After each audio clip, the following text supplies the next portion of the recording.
The sun was setting, casting an eerie glow over a lonely rural road. Jackson gripped the steering wheel, his face tense, his eyes darting to the empty horizon. A millionaire with places to be, he didn't expect to find himself stranded in the middle of nowhere. He glanced at his watch. Time was running out. An important meeting loomed, but his high-end car was helplessly immobile, the unmistakable thud of a flat tire grounding him, bringing his fast-paced world to a halt. Frustration flared.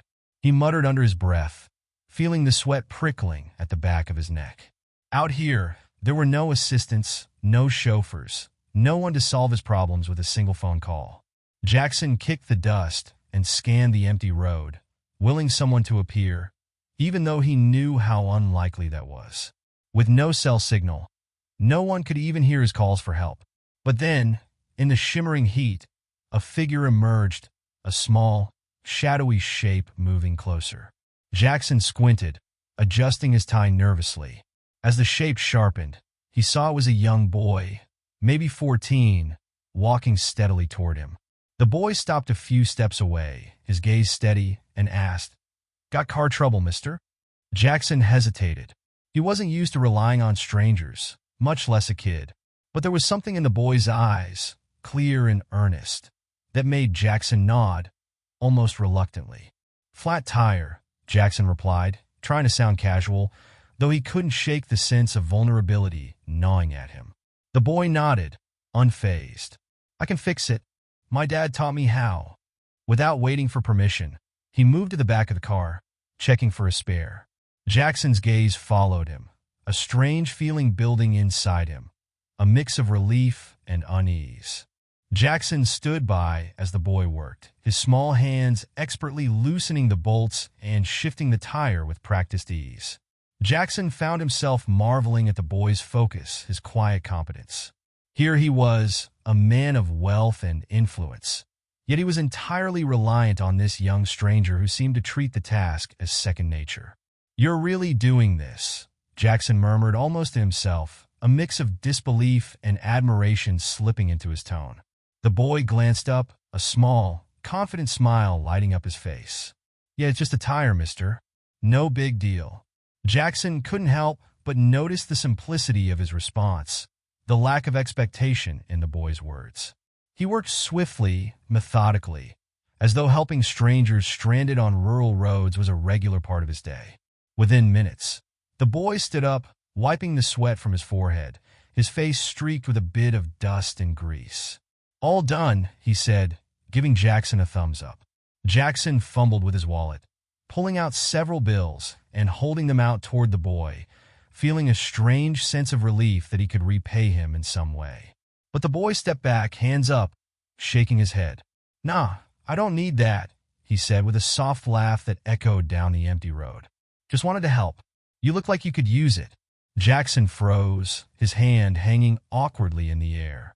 He couldn't understand it, a favor without a price. The boy just waved and began to walk away, disappearing down the road as quickly as he had come, leaving Jackson standing alone beside his car, still holding the money. Confusion mixed with a strange feeling he hadn't experienced in years. It felt like humility. It was a simple act, but somehow it unsettled him, left him feeling as though something in his world had shifted ever so slightly. When Jackson finally climbed back into his car and continued his drive, he couldn't shake the image of the boy from his mind. His expression, his calmness, it was so different from the world Jackson knew. By the time he arrived home, his mind was still replaying the encounter, a strange feeling of gratitude and discomfort lingering. That night, as he sat with his family at dinner, his wife noticed the far-off look in his eyes. "Everything okay?" she asked, a hint of curiosity in her voice. Jackson hesitated, staring down at his fork. How could he explain the impact of such a simple encounter? "I met this kid today," he started, his voice trailing off as his mind drifted back to the dusty road, the boy's unassuming smile. His daughter looked up, intrigued. "What kid?" she asked, her voice bright with curiosity. Jackson took a deep breath, deciding to share the story, uncertain of how it would be received. By the end, there was a strange quiet at the table. His wife and children listened, their expressions a mix of surprise and contemplation. "Why would he just help you like that?" his son asked, frowning, as though the concept was foreign to him. Jackson shrugged, looking down at his plate. "I don't know. He didn't want anything in return. Just did it because, well, I guess because he could." That night, he lay awake, the boy's face etched in his mind. The next morning, Jackson made a decision. He wasn't one to let things go easily, and he knew there was something unfinished about this encounter. He climbed into his car, his heart racing slightly, and set out for that same stretch of road, determined to find the boy. When he finally spotted him again, Jackson felt an unexpected wave of relief. The boy was walking along the roadside, his worn sneakers kicking up small puffs of dust. Jackson pulled over, stepping out of his car, and called out. The boy turned, surprised but unguarded, and walked over, a small smile on his face. "Mister, did you get another flat?" he asked, a hint of humor in his voice. Jackson chuckled, shaking his head. "No, not today. I wanted to thank you properly, to make sure you and your family are okay." The boy shrugged, his face growing serious. "We're all right. We get by." Jackson nodded, but there was something in the boy's tone that told him getting by wasn't always easy. He glanced at the boy, a new determination stirring within him. "Listen, I have resources," he said carefully, choosing his words. "Maybe there's something I can do to make things a little easier for you. Not because I owe you, but because I want to." The boy's eyes shifted, uncertainty flickering across his face, but Jackson held his gaze, his own expression earnest. "Please, I'd like to meet your family, just to see if there's something I can help with." After a pause, the boy nodded slowly, then turned, gesturing for Jackson to follow. As they walked toward the modest, well-worn house, Jackson felt an unusual blend of nervousness and excitement. He was stepping into a world entirely different from his own, and for the first time in a long time, he felt something beyond money, beyond status. He felt purpose. The house came into view, a small, worn-down structure that had seen better days. Jackson felt a pang of surprise. He wasn't expecting luxury, but he also wasn't prepared for the sight of a house that seemed to struggle against the elements, its paint chipped, the roof sagging in places. The boy's mother, Maria, stood in the doorway, her face lined with a mix of pride and quiet resilience. She looked at Jackson with a hint of curiosity, no trace of bitterness or expectation. "Thank you for helping my son," she said simply, her voice warm but guarded. Jackson cleared his throat, momentarily thrown off by her directness. "Your son, he didn't just help me. He reminded me of something I think I'd forgotten. It's been a long time since I met someone who offered kindness without expecting anything in return." Maria nodded, her gaze softening as she looked at her son, who was fidgeting beside her, clearly not used to the attention. "He's got a good heart," she said, pride in her voice. "Sometimes I think he's better at seeing people for who they are than the rest of us." Jackson felt his throat tighten slightly at her words, as if they touched a place in him that had been closed off for years. For a moment, there was silence between them, each person seeming to take in the unfamiliar presence of the other. Finally, Jackson reached out, pulling an envelope from his coat pocket, and extended it to Maria.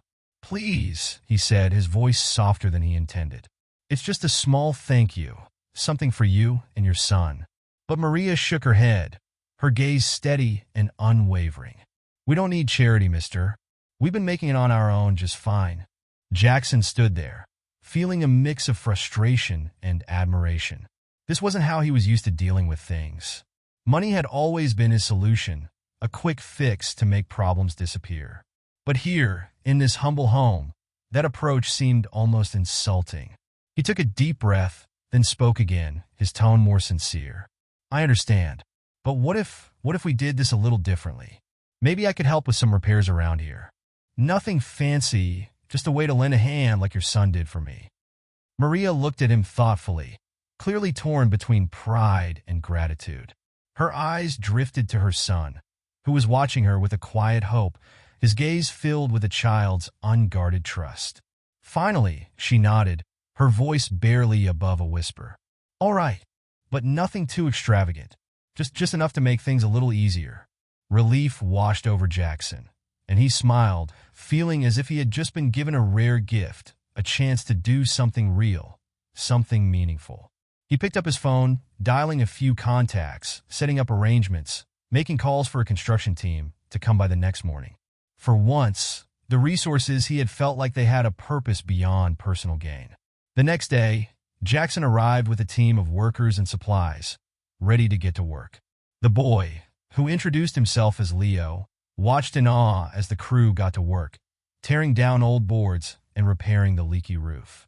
Jackson rolled up his sleeves, feeling oddly excited to be part of the action, to see something transform right in front of him.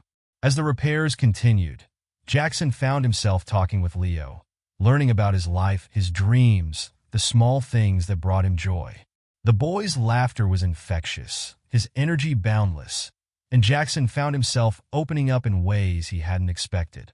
He talked about his own childhood, his struggles to make it in the world, how he had built a life based on success and wealth, but had lost something precious along the way. At one point, Maria came out with a plate of sandwiches, offering them to the workers with a grateful smile. Jackson took a sandwich, feeling a wave of unexpected gratitude for this simple act of hospitality. They ate together in the shade, the clinking of tools and laughter of the crew blending into a kind of music, a melody that was rich with life, with connection, with meaning. Days passed, and each day brought new progress. Jackson found himself waking up eager to return to the small house, to see the changes unfold, not just in the house, but within himself. He had become part of something he hadn't realized he was missing, a family, a community, a sense of belonging that went beyond wealth and status. One evening, as the sun set over the nearly completed home, Jackson found himself standing with Maria and Leo, watching the crew wrap up for the day. Leo looked up at Jackson, a shy smile on his face, and asked, "Will you come back, even when the work is done?"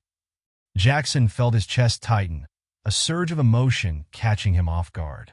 He reached out, resting a hand on Leo's shoulder. "I'll come back, Leo. This isn't just about fixing up a house. It's about something bigger, something I want to be a part of." Maria smiled, her eyes shining with gratitude. For the first time in years, Jackson felt like he was exactly where he was meant to be, not in an office or a luxury home, but here with people who had reminded him of what truly mattered. As the days turned into weeks, the small house slowly transformed. The cracked walls were patched up, the roof was sturdy and leak-proof, and the floors, once worn and creaking, now had a solid, polished look. Jackson could see the pride in Maria's eyes and the excitement in Leo's every time he entered a newly improved room. It was as if the house itself was coming to life, one repair at a time. One afternoon, as Jackson was helping carry a stack of wood into the backyard, he heard a shout of laughter from inside. He paused, listening as Leo's laughter mingled with Maria's. Curious, he walked back in to find the two of them huddled around an old, faded photo album. Maria glanced up, a bit embarrassed but smiling, and motioned him over. "Come on, you've done so much for us. It's only fair we share a bit of our story with you," she said, her voice soft but inviting. Jackson felt a strange warmth spread through him as he joined them, leaning in to see a younger, happier version of Maria and a tiny, chubby-faced Leo.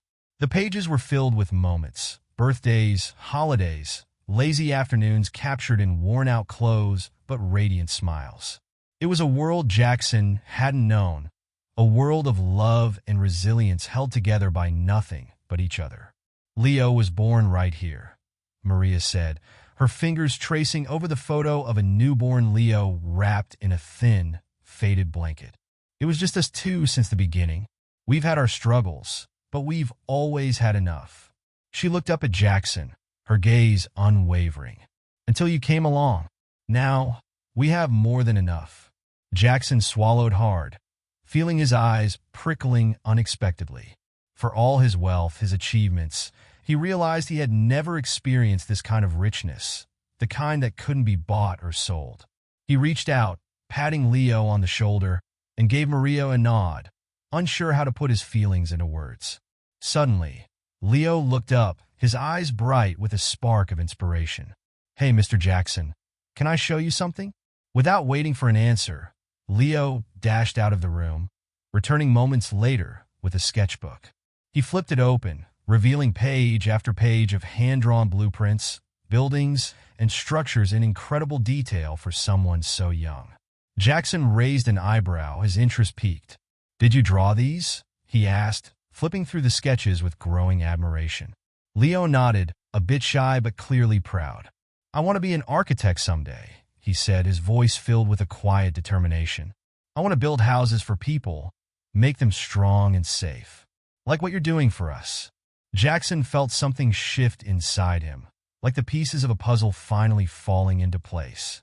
He looked at Leo, seeing in him the same spark of ambition he had once felt himself, though perhaps in a purer, more selfless form. "Leo," Jackson began, his voice steady but filled with a newfound purpose. "How would you feel about a mentor? Someone to guide you, help you with your dream?" Leo's eyes widened, glancing at his mother, as if to make sure he wasn't imagining it. Maria nodded, her smile gentle, and Leo's face broke into a huge grin. Yes, please, Mr. Jackson," he stammered, his excitement barely contained. From that day on, Jackson became more than just a visitor. He became a mentor, a friend, and a part of their family. He spent evenings teaching Leo about design, mathematics, and the fundamentals of architecture, sharing stories of his own career, the hard work and dedication it had taken to succeed. The bond between them grew, fueled by the kind of respect that couldn't be forced or faked. Jackson found himself looking forward to each day, to the laughter, the shared meals, and even the small challenges that came with renovating an old house. Maria's quiet strength, Leo's boundless energy, they brought a sense of purpose back into Jackson's life, something he hadn't realized he was missing. Then, one evening, as the last light faded from the sky, Leo surprised Jackson with a question that caught him off guard. "Mr. Jackson," he said hesitantly, his voice softer than usual, "do you ever feel lonely?" Jackson froze, his heart skipping a beat. The question was so unexpected, so direct, that he didn't know how to respond. He looked at Leo, seeing the boy's earnest expression, and for a moment, he felt as though he was staring into a mirror reflecting his own inner thoughts. "Yes," he admitted, his voice barely a whisper. "Sometimes, more than I'd like to admit." Leo nodded, his face serious, as if he understood in a way that only someone who had experienced loneliness could. He reached out, placing a hand on Jackson's arm, a simple gesture that held a depth of meaning Jackson hadn't anticipated. "You don't have to be lonely anymore," Leo said softly, his words hanging in the air like a promise. The impact of those words hit Jackson harder than he expected. For all his success, all the power and prestige, he realized he had been chasing something he could never truly grasp. But here, in this small house with these people, he had found it: connection, purpose, family. And for the first time in years, Jackson felt like he was home. The days turned into weeks, and with each passing day, Jackson found himself more connected to Maria and Leo. He saw in them a warmth and simplicity that had been missing in his own life. One evening, after a long day of work, they invited him to stay for dinner. Jackson hesitated, unaccustomed to these humble surroundings, but something in Leo's hopeful smile nudged him to say yes.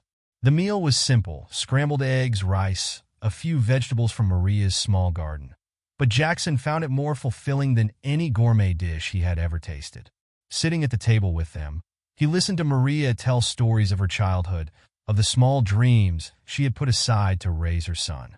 Leo chimed in with tales from his school, his laughter filling the room with a contagious joy. At one point, Maria noticed Jackson's faraway look and gave him a gentle nudge. "You know," she said, her voice soft, "it's okay to just be here. You don't always have to be somewhere else in your mind." Jackson blinked, her words hitting him like a revelation. He realized that even when he was with people, he was often somewhere else, planning, calculating, always thinking of the next step. But here, in this small kitchen filled with laughter and warmth, he felt present. For the first time in years, he felt completely grounded.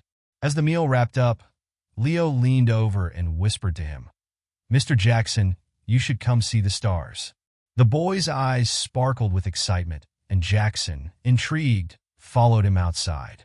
The night sky was brilliant, filled with stars that seemed to stretch endlessly, a sight that was rare in the city where Jackson lived.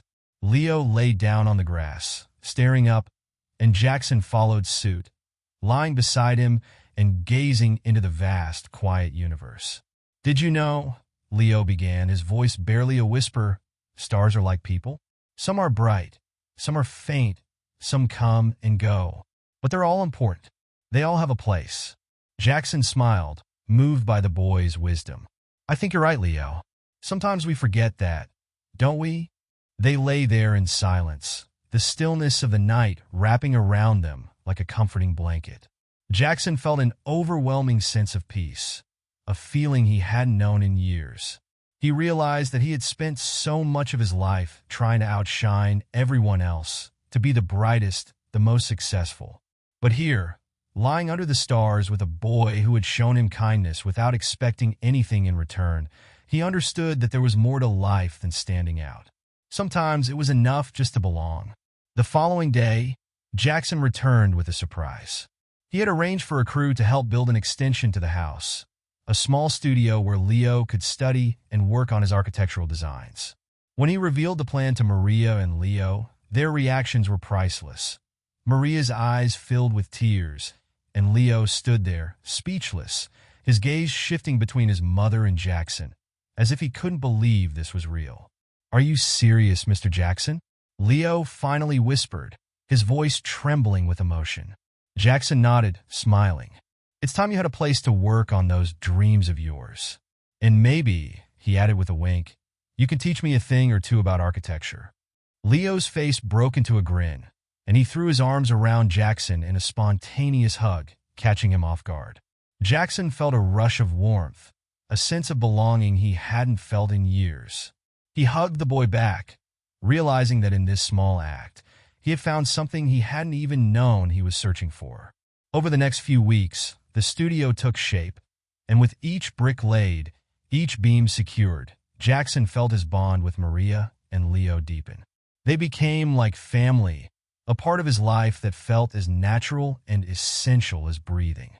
He found himself looking forward to their simple dinners, to watching Leo sketch his plans with boundless enthusiasm, to listening to Maria's quiet wisdom as she spoke of life and resilience. One evening, as the final touches were being added to the studio, Maria invited Jackson to stay for a special dinner, a celebration of their new beginnings. She had prepared a meal with extra care, setting the table with her best dishes, though they were chipped and mismatched. Jackson noticed the small details, the way Maria had added a few wildflowers in a glass jar as a centerpiece, the way Leo had arranged the chairs with careful precision. As they sat down, Jackson felt an overwhelming sense of gratitude, a feeling that ran deeper than he had ever thought possible. He raised his glass, looking at Maria and Leo, his voice filled with emotion. "To family," he said, his words simple, but carrying a weight that they all felt. Maria smiled, her eyes misty, and Leo grinned, lifting his glass with a triumphant cheer. "To family." They shared stories and laughter, the kind that makes you feel like you're part of something bigger, something timeless. For Jackson, it was a revelation, a reminder that the most valuable things in life were not measured by wealth or status, but by love, connection, and the simple moments that weave people together. As the night drew to a close, Maria placed a hand on Jackson's shoulder, her gaze steady and filled with warmth. "Thank you," she whispered, her voice choked with emotion. "Not just for what you've done for the house, but for being here, for being part of our lives." Jackson felt a lump in his throat, struggling to find the words. "It's me who should be thanking you, Maria. You and Leo have given me something I didn't know I needed, a home." And as he looked around at the small house, at the people who had welcomed him into their lives without question, he realized that he had found exactly that, a home, a place where he belonged. As the weeks passed, the small studio was finally completed. Leo's drawings and models now had a proper place, filling the room with a sense of purpose and creativity that mirrored his budding dreams. Jackson couldn't help but feel a surge of pride every time he saw Leo bent over his sketchpad, his face lit with excitement as he worked on new designs.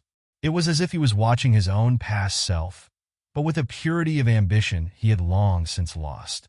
One afternoon, as Jackson arrived at the house, he noticed a group of neighbors gathered outside, whispering and glancing over with curious, almost admiring eyes. It seemed word had spread about his involvement with Maria and Leo, about the changes he had helped bring to their lives. For a man used to status and reputation, Jackson found it strangely humbling to see himself in this light, a helper, a friend, part of the community. Inside, Maria had just finished setting out tea, a ritual she had begun to mark Jackson's daily visits. She greeted him with a warm smile, and he sat down, savoring the familiar comfort of their home. Leo joined them, clutching a small stack of papers, his face glowing with excitement. "I wanted to show you something," Leo said, spreading the papers out on the table. Jackson leaned in, instantly captivated by what he saw. The drawings were of a house, a beautiful, modest home with sturdy walls and open windows that let in the light. It wasn't just any house. It was a design meant for people like Maria and Leo, for families who needed more than just a roof over their heads. It was a home that offered warmth, dignity, and security. Jackson felt a lump in his throat as he looked at Leo's work, the care and thought evident in every line. "This is incredible, Leo," he said, his voice thick with emotion. "You're not just an architect. You're a visionary." Leo's cheeks flushed, but he met Jackson's gaze with a newfound confidence. "I want to build homes for people like us," he said quietly. "People who need a chance, who need someone to believe in them." Jackson nodded, feeling an overwhelming sense of admiration and respect for this young boy who had already endured so much, yet carried a vision bigger than himself. "You will, Leo, and I'll be here to help you, every step of the way." Just then, Maria placed a hand on Jackson's shoulder, her eyes shining with gratitude. "You've changed our lives, Jackson. I don't know how we could ever thank you." Jackson shook his head, his expression softening. "You don't have to thank me. You and Leo have given me something more valuable than I ever expected. You gave me back my heart." The room fell silent, the weight of his words hanging in the air, but it was a silence filled with understanding, a shared knowledge that sometimes the greatest gifts in life were the ones you didn't see coming. But just as Jackson thought he had finally found peace, an unexpected twist occurred. That night, a storm rolled in, fierce and unrelenting. Thunder echoed through the small town, and the wind howled, battering against the house with a ferocity that made the walls tremble. Jackson, who had decided to stay the night to help secure the place, joined Maria and Leo as they hurried to close the windows and secure the doors. As they worked, a loud crash sounded from the direction of the newly built studio. Jackson's heart lurched, and he dashed outside, Maria and Leo close behind him. In the dim light, he could see the structure had taken a hard hit. A large branch had fallen, smashing through part of the roof. "No!" Leo cried, his voice breaking as he looked at the damage. Jackson felt his chest tighten, watching the devastation in the boy's eyes. The studio, which had been a symbol of hope and new beginnings, now lay partially destroyed in the wake of the storm. Jackson wrapped an arm around Leo's shoulders, pulling him close. "It's okay, Leo. We'll rebuild it. This is just a setback." But Leo shook his head, his face wet with rain and tears. "It was perfect. I wanted to show everyone. I wanted it to last." Maria stepped forward, her voice gentle but firm. "Leo, sometimes things don't go as we plan, but that doesn't mean it's over. We'll get through this together. We always have."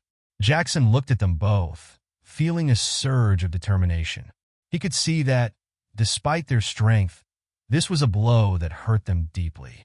But he knew now, more than ever, that he wasn't going to let this be the end. The next day, as the skies cleared, Jackson rallied his team, calling in favors, gathering supplies, and bringing back the crew who had helped build the studio. This time, though, it wasn't just Jackson's workers. Neighbors and friends arrived too, one by one, some with tools, others with materials, and all with the same purpose: to help rebuild what had been lost. For days, they worked side by side, a community coming together not just to rebuild a building, but to restore a dream. Leo watched, his initial sadness melting into awe as he saw people from all walks of life giving their time, their effort, their heart to bring his studio back to life. And as the last nail was hammered and the new roof was secured, Jackson stood back, watching Leo's face light up with the realization that his dream had not only been restored but had grown, stronger and more resilient than ever. He saw in Leo's eyes a fire, a determination that nothing, not even a storm, could extinguish. That evening, as the community gathered to celebrate the rebuilt studio, Jackson felt something he hadn't felt in years, a sense of belonging. Leo came up to him, his expression filled with gratitude, and hugged him tightly. "Thank you, Mr. Jackson, for everything." Jackson knelt down, looking Leo in the eye. "No, thank you, Leo. You reminded me what it means to believe, to keep going no matter what." Maria joined them, wrapping an arm around her son and giving Jackson a look that said more than words ever could. Together, they stood in the soft glow of the studio, surrounded by friends and family, the sound of laughter and music filling the air. And as Jackson looked at the people around him, he knew he had found a family, a purpose that went beyond wealth and success. He had found a place where he truly belonged, a place where love, resilience, and hope had rebuilt not just a studio, but his heart. The days that followed were filled with a new energy. The studio now stood as a symbol of everything Jackson had come to cherish: community, resilience, and the belief that together, people could overcome even the toughest challenges. Leo seemed to glow with confidence, spending hours sketching and dreaming, the studio filled with his quiet, focused energy. Maria often joined them, bringing snacks or tea, and they would sit together, sharing stories, plans, and laughter. One evening, as they were winding down, Leo approached Jackson with a hesitant smile. "Mr. Jackson," he began, his eyes earnest, "I have something to show you." He handed Jackson a small sketch, carefully drawn with a surprising amount of detail. It was a design for a house, a new one, similar in style to their own, but with small touches of elegance and warmth that made it feel unique. Jackson studied it, impressed, and then realized what he was looking at. It was a home for him. "Leo, is this for me?" Jackson asked, his voice thick with surprise and emotion. Leo nodded, a bit shy, but beaming with pride. "I thought you've done so much for us, Mr. Jackson. You gave us a home, a chance. I wanted to give you something too. I know it's just a drawing, but maybe one day." Jackson's heart felt as if it might burst. In his world, gratitude was usually expressed in words or gifts that money could buy, but this was something so personal, so meaningful. He looked down at the drawing, then back at Leo, and managed to say, "Leo, this is the best gift I've ever received."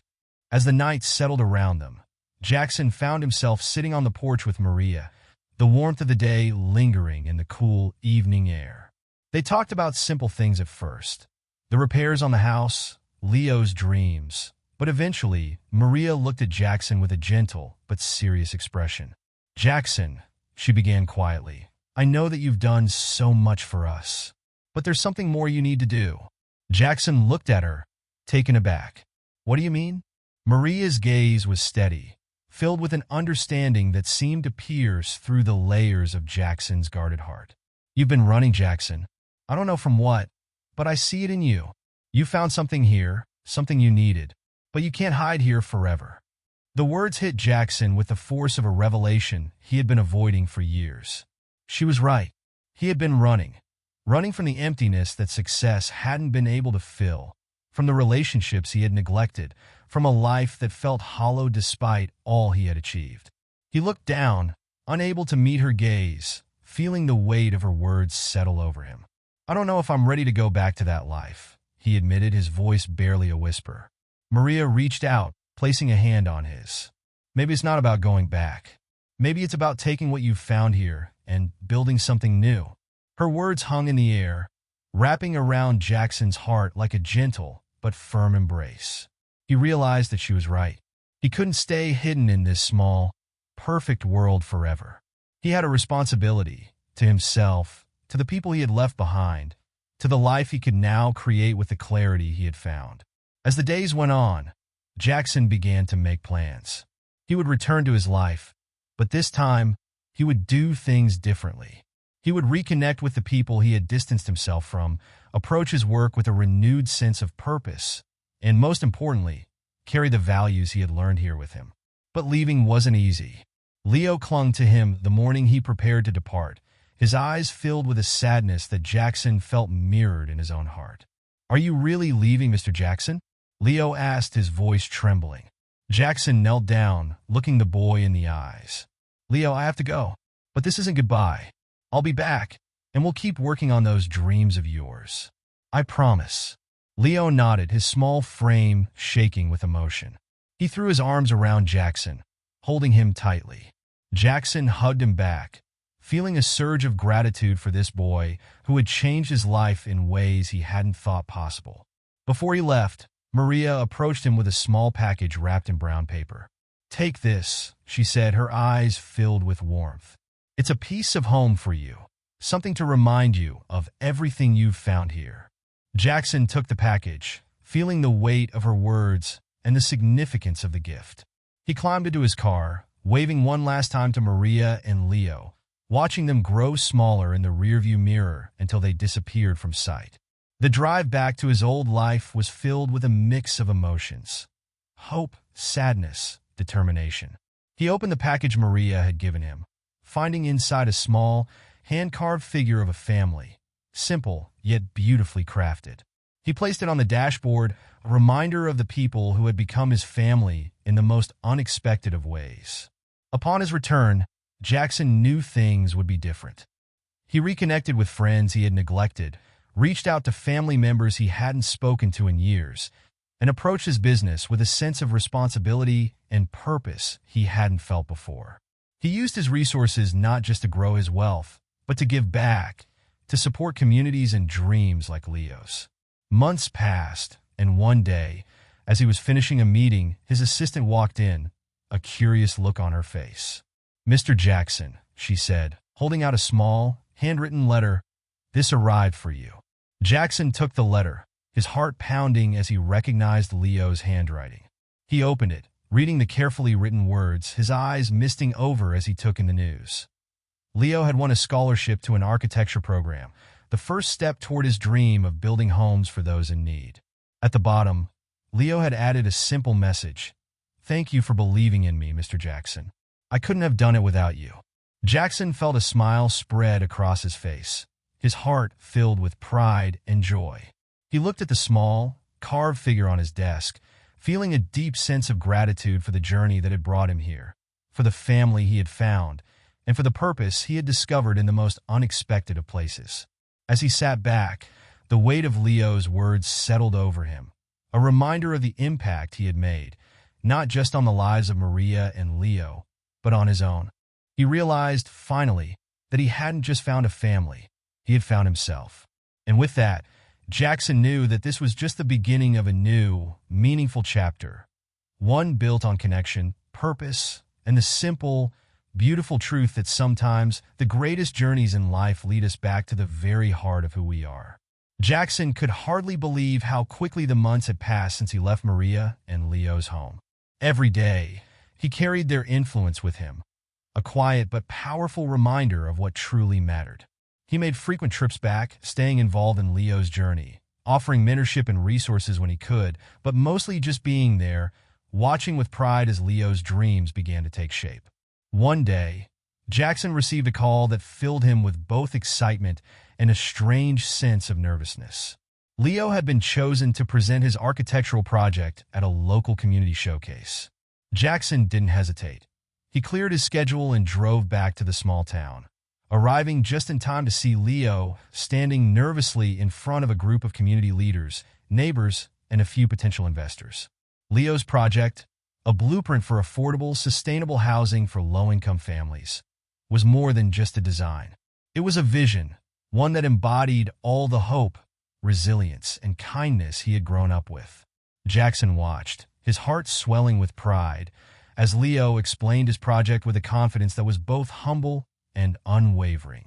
The audience listened in rapt attention, moved not only by his vision, but by the sincerity behind it.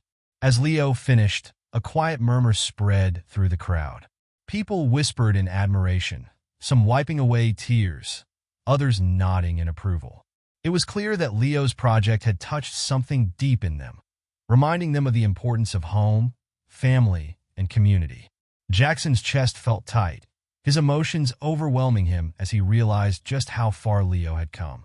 Afterward, Jackson approached Leo, who was still a bit dazed by the applause and praise. "You did it, Leo," he said, his voice filled with pride. Leo looked up at Jackson, his eyes shining with gratitude. "I wouldn't have gotten here without you, Mr. Jackson. You believed in me when no one else did." Jackson felt his throat tighten, his hand resting on Leo's shoulder. "Leo, you had it in you all along. I just helped you see it." As the crowd began to disperse, Maria joined them, her eyes filled with pride for her son and deep appreciation for Jackson. She looked at him, her gaze soft yet intense, and spoke words that Jackson would carry with him forever. "You know, Jackson," she said, "family isn't just about blood. It's about who shows up, who stays, who believes in you when times are hard. You are part of our family now, and we're proud to have you." Jackson felt a warmth spread through him, the kind of warmth that came from being part of something bigger than himself, something real and lasting. He smiled, realizing that he was in every way that mattered home. Just when he thought the day couldn't be more meaningful, one of the local investors approached Jackson with a proposition. "Mr. Jackson," the man began, extending a hand, "I've heard about your journey with this young man, and I'm inspired by the work you're doing together. How would you feel about expanding this vision, creating more housing like Leo's design, places that give families the stability they need?" Jackson was taken aback, but in the best way. This was more than he could have imagined. Here was a chance to take Leo's vision and create something lasting, something that could help others beyond this small town. He turned to Leo, whose eyes were wide with excitement, and nodded, a smile breaking across his face. "Let's do it," he said, his voice filled with determination. "Let's build something that makes a difference." From that moment on, Jackson and Leo embarked on a new journey together. They worked tirelessly, meeting with architects, investors, and local leaders, pouring their energy into creating affordable, dignified housing for communities in need.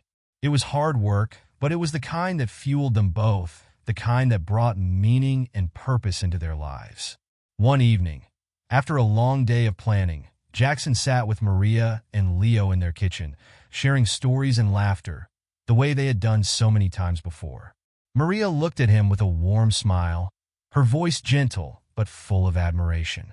"Jackson, you've changed so much," she said. "You've gone from being a man who seemed to have it all, but was lost, to a man who gives all he can because he's found his way. I'm so proud of you." Jackson looked down, a bit embarrassed but deeply touched. "I guess I just needed someone to show me what really matters," he replied softly, glancing at Leo and Maria with a grateful smile. As the weeks turned into months, their projects grew, and so did their bonds. Jackson, once a man defined by wealth and status, was now known as a builder of homes, a mentor, and a member of a community that had come to love and respect him. He found himself no longer defined by what he owned, but by what he gave, by the lives he touched. One day, as they finished the last home in a new development, Leo turned to Jackson, his face thoughtful. "Mr. Jackson," he said, "you taught me that dreams don't just belong to people with power or money. They belong to anyone who dares to believe and work for them." Jackson smiled, feeling a deep sense of fulfillment that he knew he owed to this young boy who had once changed his flat tire. "And you taught me that even the simplest acts of kindness can change a life." They stood there together, looking out at the homes they had built, the families moving in, the children laughing and playing in their new yards. It was a sight that filled Jackson with a joy he hadn't known before, a joy rooted in love, purpose, and the bonds of family that went beyond blood. As the sun set on the town, casting a golden glow over the homes they had built, Jackson knew that this journey was far from over. He and Leo had a vision, one that would take them far beyond this small town. They had more dreams to fulfill, more lives to touch, and more homes to build. And with each new beginning, Jackson carried the memory of that day on the rural road, where a simple act of kindness had set him on a path he never could have imagined. A path that led him not just to a new life, but to a new purpose and a family that he would cherish forever. Months passed, and Jackson's and Leo's housing projects continued to grow. They were gaining recognition, with more towns requesting affordable housing projects designed with dignity and sustainability in mind. Jackson found himself busier than he had ever been, but this time, his work was fulfilling, every effort going towards something that truly mattered. One day, as Jackson arrived at Maria and Leo's house, he noticed a black SUV parked outside. A man in a suit stood near the car, waiting with a calm but firm presence. Jackson's heart sank. He knew this kind of visit well. It was the kind that usually came with hard news or heavy decisions. Taking a deep breath, he approached, determined to face whatever this was head-on. The man introduced himself as Mr. Chambers, a representative from a prestigious architecture firm. He explained that they had taken notice of Leo's community projects, his passion for affordable housing, and his potential. "We'd like to offer Leo a full scholarship to study architecture with us," he announced. "But there's more. We want him to join our team after graduation. This is an opportunity that could set him on a path to international success." Jackson's heart swelled with pride, but his chest felt tight. This was Leo's dream, yet it meant he might leave everything behind, possibly forever. He glanced at Leo, whose eyes shone with a mix of excitement and fear.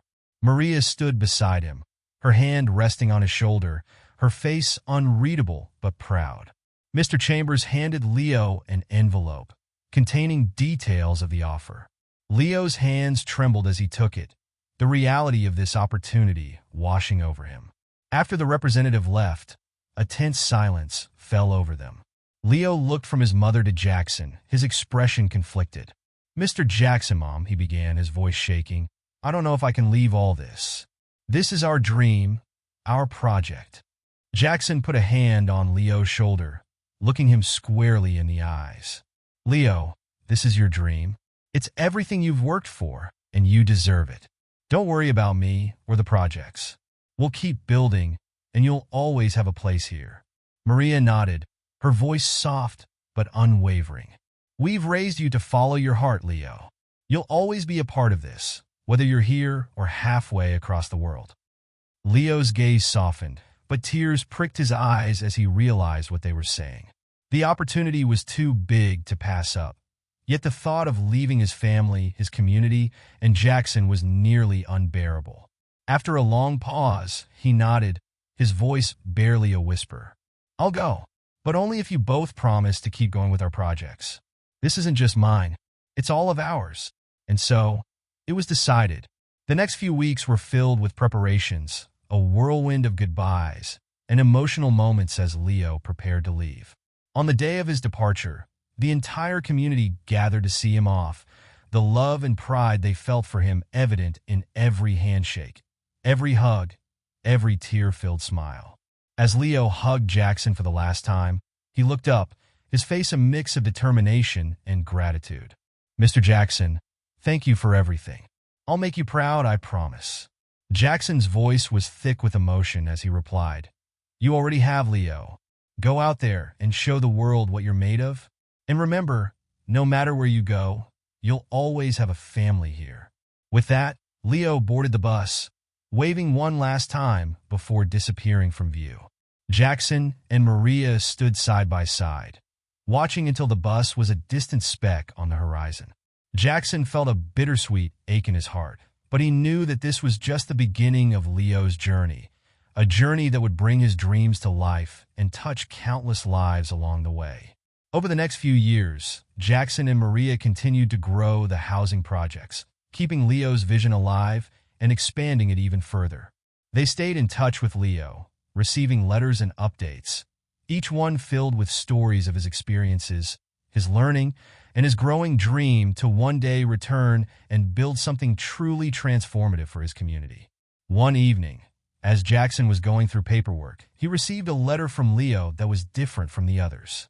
Inside was a proposal, a blueprint for an entire community designed by Leo himself, dedicated to the town that had raised him, inspired by the people who had shown him kindness and resilience. At the bottom, Leo had written a note that made Jackson's heart swell with pride. "This is our dream, Mr. Jackson. I couldn't have done it without you." Jackson knew then that the journey had come full circle. They had built more than houses, more than dreams. They had built a legacy, a bond that would live on in the homes they created, the lives they touched, and the hearts they had connected. And as Jackson held the blueprint in his hands, he felt a deep, unshakable peace, knowing that they had accomplished something that would outlast them all. Years passed, and Leo's community project became a reality, one that transformed not only his hometown, but also neighboring communities. The once small idea had turned into a movement, inspiring others to contribute, volunteer, and dream. Jackson and Maria had continued working tirelessly, and the impact of their efforts was felt across the region. Then, one day, Jackson received a phone call that changed everything. It was Leo calling from the city. His voice was excited, barely able to contain the thrill in his words. "Mr. Jackson," he said, almost breathless, "I've been invited to present our community project at an international architecture conference. They want me to talk about our work and how we've made a difference." Jackson's heart soared with pride. "Leo, that's incredible. You deserve this. You're showing the world what you've done, what we've all done together." But as they spoke, Leo's voice grew quieter, more contemplative. "Mr. Jackson, I want you to come with me. You've been my mentor, my family. I wouldn't be here without you, and I want the world to see what you've done too." Jackson felt a wave of emotion wash over him, realizing that he was being invited not just as a supporter, but as an integral part of Leo's journey. After a long pause, he said, "All right, Leo, let's do this together." They prepared for weeks, working on Leo's presentation, gathering photos, data, and stories of the people whose lives had changed because of their work. Jackson found himself going through memories of their first days, the early sketches, the countless hours of effort. And now, all of it was coming together in a way he had never imagined. When the day of the conference arrived, Jackson, Leo, and Maria traveled to the city, a bundle of nerves and excitement between them. The room was vast, filled with architects, philanthropists, community leaders, and journalists from around the world, all eager to hear stories of hope and transformation. Leo stepped onto the stage, taking a deep breath as he looked out over the sea of faces, and then he began. He spoke of the small house where he had grown up, of the dream that had started in a tiny studio rebuilt from the ground up. He told them about the man who had helped him when he was just a boy with no resources but a big heart, who had taught him that even the smallest acts of kindness could build something beautiful. He spoke of Maria, his mother, and the strength she had shown in raising him, in never giving up on their future. And as he told the story, Jackson felt the eyes of the crowd turning toward him, their expressions filled with admiration and awe. When Leo finished, there was a hush in the room, a silence so profound that it seemed as though everyone was holding their breath. And then, suddenly, the applause erupted, a wave of clapping and cheers that filled the entire hall. Jackson felt himself tearing up, realizing that this wasn't just applause for Leo. It was for all of them, for every person who had dared to dream and work to make that dream a reality. Afterward, people flooded around them, congratulating Leo and Jackson, asking questions, sharing their admiration. One of the organizers approached Jackson, her eyes bright with enthusiasm. "Mr. Jackson," she began, "your story, Leo's story, it's inspiring in a way we rarely see. We want to help. We'd like to partner with you to expand your housing projects worldwide, to bring hope to communities that need it most." Jackson felt a surge of excitement, mixed with a hint of disbelief. This was bigger than he had ever dreamed. He looked at Leo, who gave him an encouraging nod, and Jackson knew that this was the next step. Their work was far from over. Over the following months, they worked tirelessly to build the partnerships, organize the resources, and bring the project to life on a global scale. Maria, ever the grounding force, helped them stay connected to their roots, reminding them of the community that had given them their start. And as their vision expanded, they never forgot the small beginnings, the days spent hammering nails and drawing blueprints in a humble home. Then, one evening, As they were celebrating the opening of their first international project, Jackson felt a tug on his arm. He turned to see Leo standing there, a smile playing on his lips. "Mr. Jackson, do you remember that first day you came to our house?" Leo asked, his eyes twinkling with a hint of mischief. Jackson laughed, nodding. "How could I forget? You were this young kid who fixed my tire and refused to take a penny for it." Leo chuckled. "I've thought about that moment so many times, and every time, I realized just how much that simple act changed my life. It wasn't just about fixing a tire. It was about building a future." Jackson felt his heart swell, knowing that their journey had come full circle. What had started as a flat tire on an empty road had become a force of hope and transformation that reached people across the world. And as they looked out over the city, the lights stretching out like stars across the horizon, Jackson knew that they had created something that would last, something that would inspire generations to come. For the first time, he understood that this journey was more than just a story of buildings and blueprints. It was a story of love, resilience, and the power of believing in one another. It was a legacy built not on wealth or fame, but on the strength of human connection. And with that realization, Jackson turned to Leo and Maria, his heart full of gratitude, knowing that as long as they had each other, they could build anything. In the months that followed the international expansion, Jackson, Leo, and Maria poured their hearts into every new project. With each new community, they faced challenges they'd never encountered before: logistical nightmares, cultural hurdles, language barriers. But for every obstacle, they found solutions together, their bond growing stronger with each hurdle they overcame. One day, while reviewing plans in their bustling headquarters, Jackson received a letter marked with an unfamiliar stamp. It was from a small town on the other side of the world, where one of their housing projects was nearing completion. He unfolded the letter, and as he read, his heart began to race. The letter was from a young girl named Amina. She had heard about the work Jackson, Leo, and Maria were doing, and her words were filled with both gratitude and a plea. Her village was remote, and though they had little, the villagers were determined to better their lives. She described how her family, like so many others, lived in unstable conditions, their homes vulnerable to the frequent storms and flooding that plagued the region. And then at the bottom of the page, she'd written something that stopped Jackson cold. "You've given hope to so many others. Will you help us too?" Jackson knew he had to go. He gathered Maria and Leo, sharing the letter with them. The three of them felt a renewed sense of purpose as they planned the trip to Amina's village, the place where they hoped to bring a new beginning. When they arrived, the sight was both humbling and inspiring. The village was small and impoverished, with makeshift homes built from materials barely strong enough to withstand the elements. The children gathered around, their eyes wide with hope and curiosity. And standing among them was Amina, her gaze bright and unwavering as she looked at Jackson, Leo, and Maria as though they were heroes. Over the next weeks, Jackson, Leo, and Maria worked closely with the villagers, designing homes that were not only sturdy but also fit for their unique environment. They spent long hours in the heat, working side by side with locals, teaching and learning, building not just houses but relationships. Amina, who was small but strong-willed, became their shadow, following them everywhere, helping in whatever way she could. She became especially close to Leo, who saw in her the same determination he'd once felt as a child.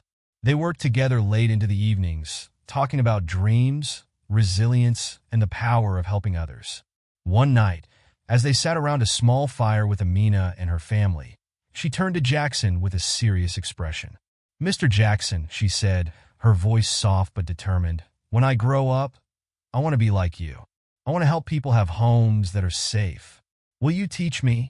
Jackson's heart swelled with emotion. He looked at Leo, whose eyes mirrored his own feelings of pride and wonder. "Amina," Jackson said gently, "I would be honored to teach you, but you already have what it takes to change lives. You've given us the chance to help you, and that's something very powerful." As the days turned into weeks, their work transformed the village. They completed the homes, but the project became much more than that. They planted trees to protect against storms, created rainwater storage to provide clean water, and set up a small school so that children like Amina could learn and dream. On the final day, as they prepared to leave, Amina stood before them, holding a small, hand-woven bracelet. She handed it to Jackson, her gaze earnest. "This is for you, so you never forget us." Jackson took the bracelet, his throat tight with emotion. "I will never forget you, Amina. You have changed me, more than you know." Back at their headquarters, the impact of their trip rippled through everything they did. The projects they took on became more community-focused, each one tailored to the specific needs of the people they served. Amina's village had inspired them to see each project not as a blueprint or a structure, but as a chance to transform lives, to empower communities, to teach and to learn. One afternoon, while reviewing plans, Leo approached Jackson with a thoughtful expression. "Mr. Jackson," he began, his voice filled with a quiet intensity. "What if we started a foundation, not just to build homes, but to mentor young people, people like Amina, who want to give back, who want to make the world a better place?" Jackson felt a surge of pride. Leo had grown from the boy who'd once fixed his tire into a visionary, someone who saw beyond the bricks and mortar to the lives they could shape. "I think that's the best idea I've heard, Leo," Jackson replied, his voice steady with conviction. Together, they created the foundation, one that reached across countries and continents, offering scholarships, mentorship, and resources to young people in need. They dedicated it to the people who had inspired them, Maria, Amina, and every person who had opened their hearts to the power of community. Years later, at a celebration honoring the foundation's success, Jackson, now older and wiser, looked out at the crowd. Among them was Amina, now a young architect herself, standing beside Leo, her mentor and friend. As she stepped up to the podium to speak, Jackson felt a sense of profound peace. He realized that what they had built was more than houses or communities. It was a legacy of love, resilience, and the belief that even the smallest acts of kindness could change the world. Amina's words echoed through the hall as she spoke of her dreams, of the lessons she'd learned from Jackson, Maria, and Leo, of the hope she wanted to bring to others.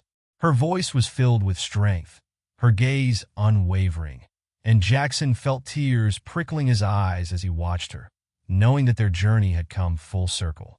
And as he looked around at the people whose lives had been touched by their work, he understood, finally, that they had created something timeless, something that would live on, in the hearts and hands of those they had inspired for generations to come. The foundation grew beyond anything Jackson, Leo, or Maria had initially envisioned. It became a beacon of hope, connecting young people from different walks of life, each of them fueled by a desire to make a difference. Jackson found himself reinvigorated, his days filled with the energy of the new generation, each individual carrying the same spark he had seen in Leo all those years ago. Then, one evening, Jackson received an urgent phone call. It was from Amina. Her voice was shaky, her words rushed. "Mr. Jackson, we need you. Something's happened." Jackson's heart pounded as he listened. One of the villages where they had recently completed a housing project had been struck by a massive flood. Homes were destroyed, families displaced, and their work seemingly washed away in an instant. Amina's voice quivered as she explained that she and Leo had already flown to the site, determined to help, but the situation was more severe than they'd anticipated. Without a moment's hesitation, Jackson gathered his team and resources, arranging for emergency supplies and aid. He reached out to contacts he had made over the years, pulling every string he could to mobilize support. Within hours, he was on a flight, heading to the site where Leo and Amina were waiting. When he arrived, the scene was worse than he had imagined. The village was unrecognizable. Mud and debris littered the ground, and the villagers, once hopeful and vibrant, were now in shock, struggling to salvage what little they could. Jackson found Amina and Leo helping the community, their faces streaked with exhaustion and determination. They embraced Jackson, relief evident in their eyes, and together they got to work. Over the next few days, they set up temporary shelters, distributed food and water, and did everything they could to restore some sense of normalcy. Jackson's heart ached as he saw the devastation, but he was moved by the resilience of the villagers and the strength of his team. Amina and Leo worked tirelessly, comforting the families, listening to their stories, and assuring them that they would rebuild. One evening, as they sat around a small fire, Jackson noticed a quiet sadness in Amina's eyes. She stared into the flames, her expression distant. "Mr. Jackson," she began softly, "this was my first project. I thought I had done everything right, but it wasn't enough. I failed them." Jackson placed a reassuring hand on her shoulder. "Amina, you didn't fail. None of us did. Disasters like this, they're beyond our control. What matters is how we respond, how we stand with these people now, when they need us the most." Leo nodded, his voice steady as he added, "You taught me that, Mr. Jackson.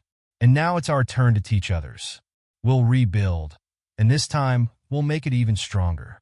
Amina looked at them both, her sadness slowly giving way to determination. In that moment, Jackson realized that they had all become more than just a team. They were a family, bound not by blood, but by purpose, by the resilience that had brought them together in the first place. As they worked to rebuild the village, they designed new homes that could withstand the elements, integrating lessons learned from the flood. The villagers joined in, their spirits lifted by the presence of Jackson, Leo, and Amina, who worked side by side with them every day. It was backbreaking work, but it was also a testament to the strength of the human spirit, a reminder that even in the darkest times, there was hope. Weeks later, as the village began to take shape once more, Jackson gathered the villagers, his team, and everyone who had contributed to the rebuilding efforts.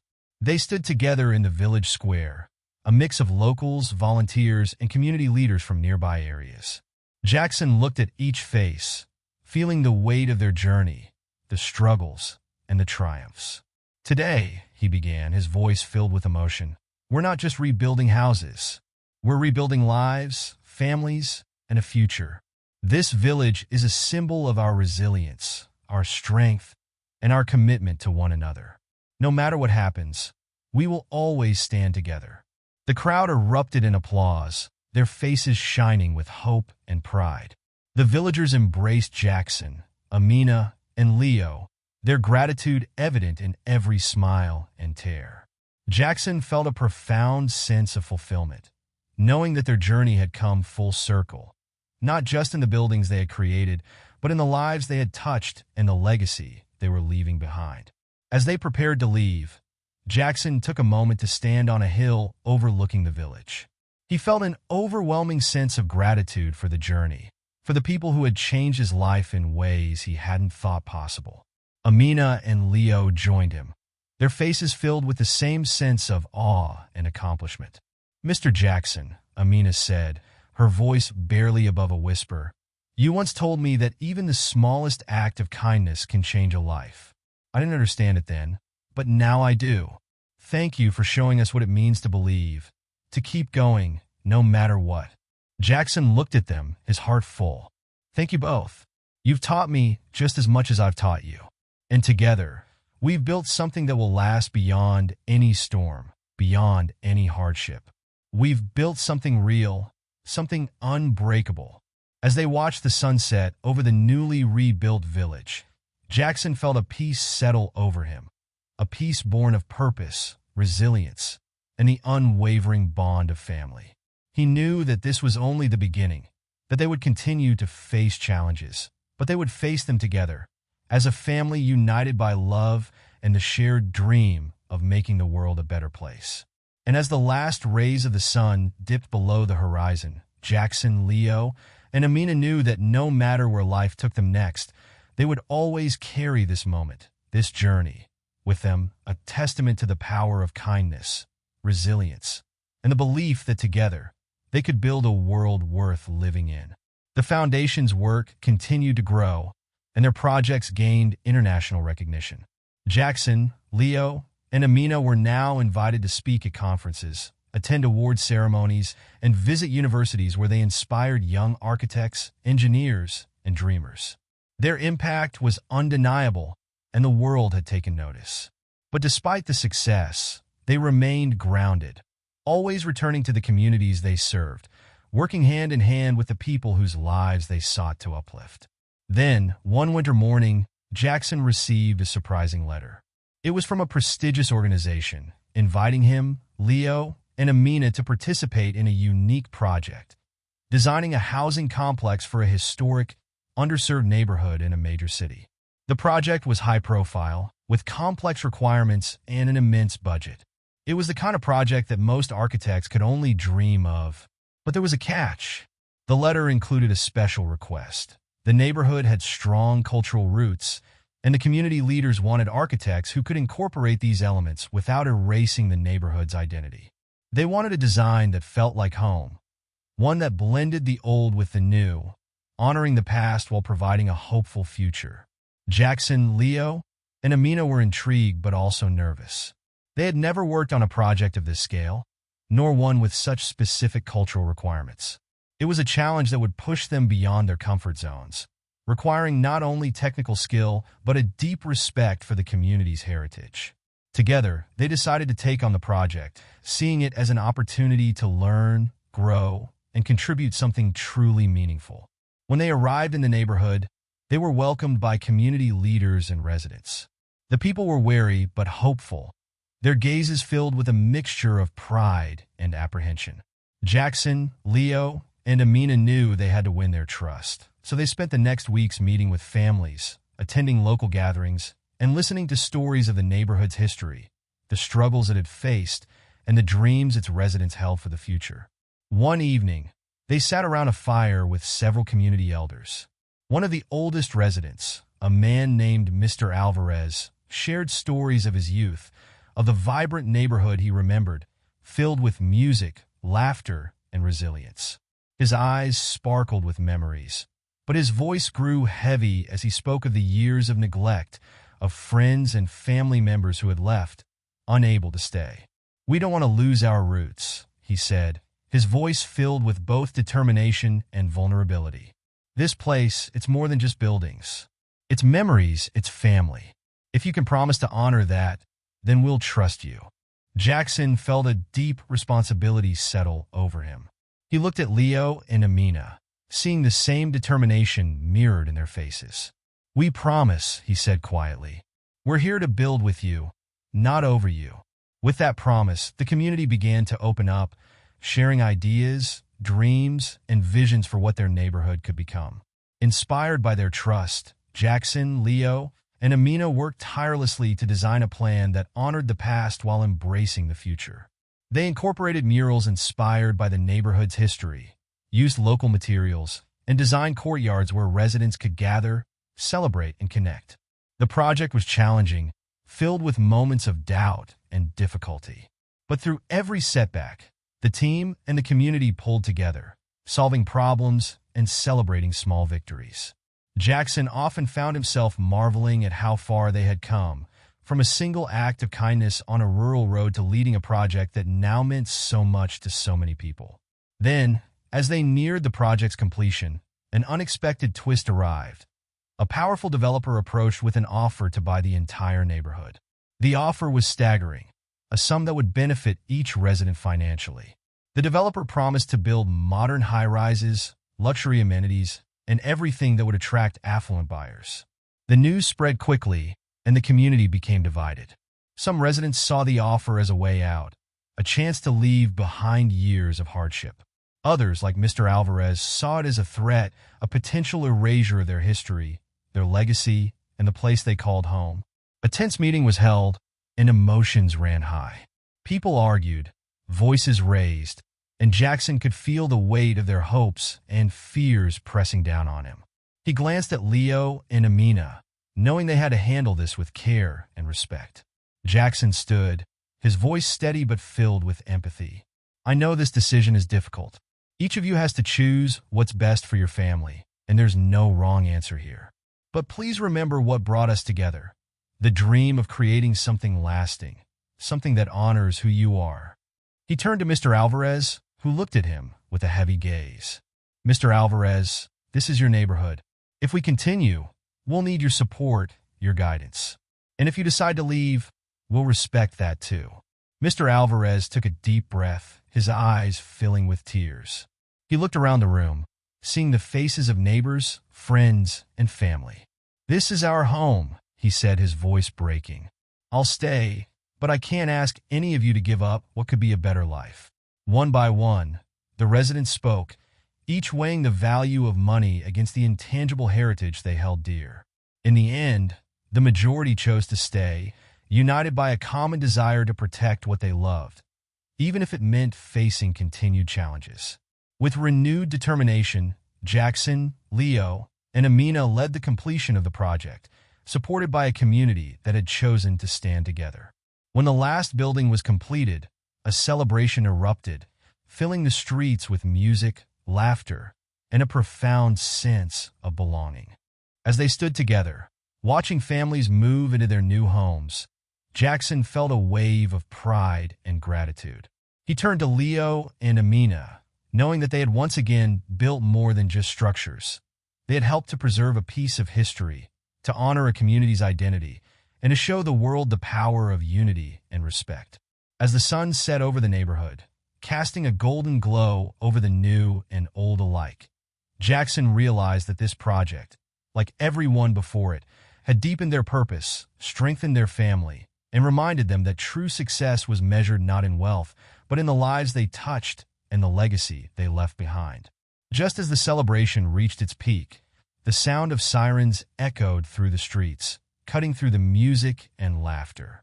Jackson, Leo, and Amina exchanged concerned glances as they moved through the crowd, trying to see what was happening. At the edge of the neighborhood, a group of officials stood by a row of black cars, their expressions grim. One of them, a man in a sharp suit with an air of authority, stepped forward, his gaze fixed on Jackson.